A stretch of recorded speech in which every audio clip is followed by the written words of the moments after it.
räägime piiravatest mõttemustritest, uskumustest, arvamustest, mis meid läbi elu mõjutavad ja ei lase meil elada selliselt, nagu me tahaksime või rakendada kogu oma potentsiaali, mis meis tegelikult olemas on.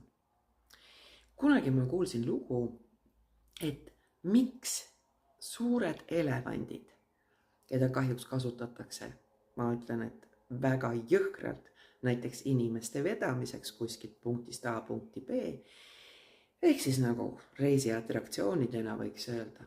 Aga kuidas need suured loomad hoitakse kinni ju ainult mingi olematu köiega, mis tegelikult arvestades nende jõudu ja nende tugevust on täitsa nalja asi, et nad võiksid ennast sealt lahti tõmmata. Ja põhjustajad oli väga lihtne, nii nagu ka meil inimestena on. Ehk siis, kui need elevandid olid veel väiksed, siis seesama köidik hoidis neid kinni.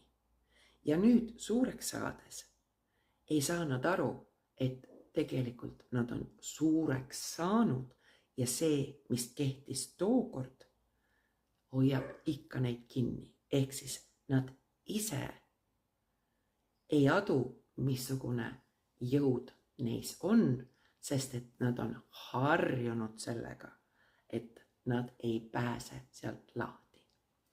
Ja tavaline on ka see, et ükskõik missugune asi meid ei piira, on ta meie jaoks kasulik.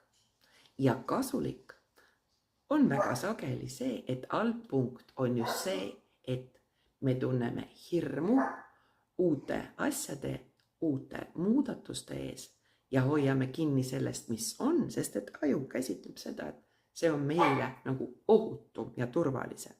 Ja teine pool on see, et kuulumisvajadus. Ehk siis me teeme ükskõik mida, peaasi, et teised meid aktsepteeriksid ja kuidagimoodi me saaksime nendega koos olla. Piiravatest uskumustest räägime ka edaspidi päris palju.